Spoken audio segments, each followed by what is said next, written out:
Akkam jirtu hordoftoota chaanalii kana hedduun keessan chaanalii kana subscribe gootanii hordofaa jirtu galatooma. Akkasumas immoo kanneen hanga yoonaatti subscribe like hin godhin subscribe godhaati barnoonni dafanii akka isaan singaan dursa akka isaan singaan taasisa.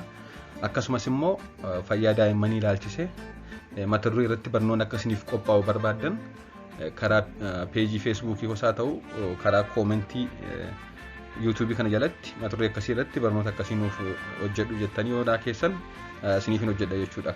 Kanaafuu koomentii kaa'uu yaada kennuu hin dagatina. Mi'aarra immoo waa'ee dhiita'uu yookaan hiita'uu handhuura daa'immanii ilaalchise barnoota gabaabaa jira. Hanga dhumaatti na hordofaa. Akkuma beektan daa'imman hedduun handhuura isaanii ni ta'a.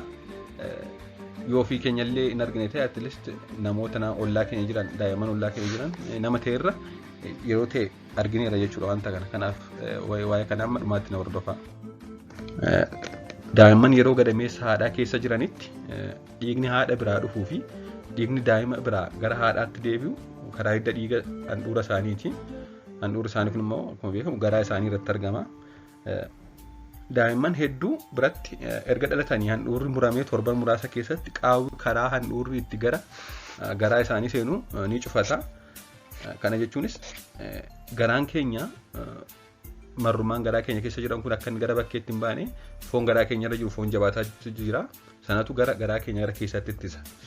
Marrumaan keenyaa fi wantoota garaa keenya keessa jiran jechuudha. Haa ta'u malee yeroo garaa haadhaa keessa jiranii hidda handhuuraa waan garaa seenuuf karaa handhuuraa naannoon sun laafaadha. Erga dhalatanii booddee immoo handhuurri citee booda immoo ni cufata jechuudha. Kanaan sun daa'imman hedduu biratti. Haa ta'u malee daa'imman 10 keessaa daa'ima 2 yookaan parsantaa 20 biratti qaawwi kun guutummaatti osoo hin cufatiin turuun wantoonni qabiyyee garaa ta'an karaa laafina kana gadi dhufanii handhuura gara alaatti dhiibuun dhibeen kun akka dhufu taasisu jechuudha. Kun maal jedhama? Ambalaayikaal herniyaa jedhama wanti kun. Karaa laafina garaa sana as dhufee mul'ata jechuudha wanti sun. Wanti kun yeroo daa'imman boo'an, yeroo daa'imman qufa'an, yeroo daa'imman bobbaa baasuuf miixatan yookaan hiixatan akkasumas immoo yeroo isaan sagalee adda addaa dhageessan guddachuun baay'inaan mul'ata.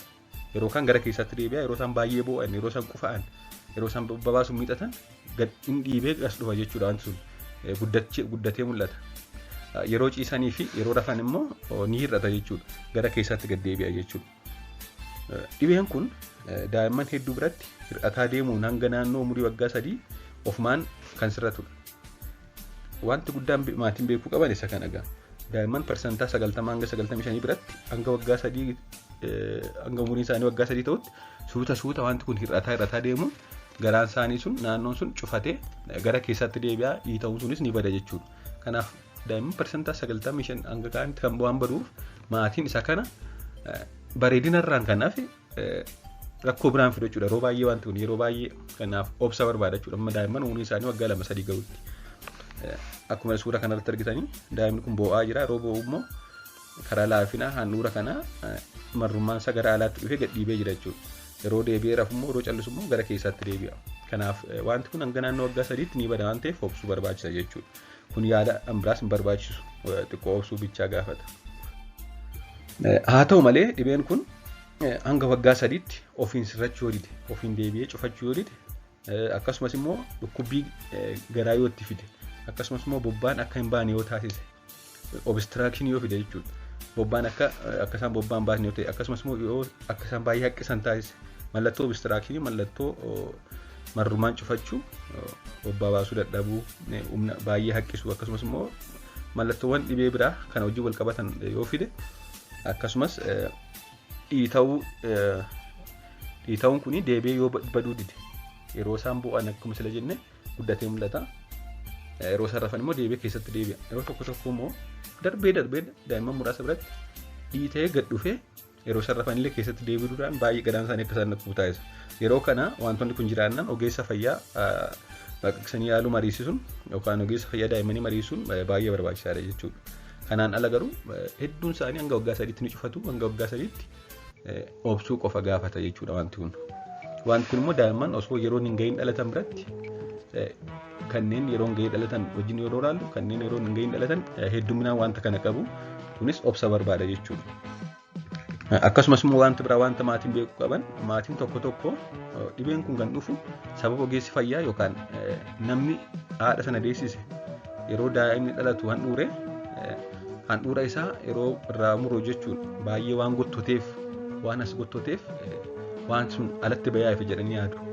Haa ta'u malee gochi kun gonkumaa wanta kana fidu. Kana jechuunis dhiita'uun handhuura kana gottottuu handhuuraa wajjin waan wal arguun qabu jechuudha. Kanaaf maatiin akka kanatti hubachuu qabu. Kun yeroo handhuuraan sana wanta ta'e wajjin waan wal arguun qabu kun garaan isaanii guutummaa guutuutti cufachuurraan kan ka'e dhufe malee cufachuu dhabuudhaan gocha sana wajjin waliin argatu akkasitti hubachuu qabna jechuudha. Galatooma gaaffii fi yaada biraa qabaattan koomentii jala naa kaa'aa.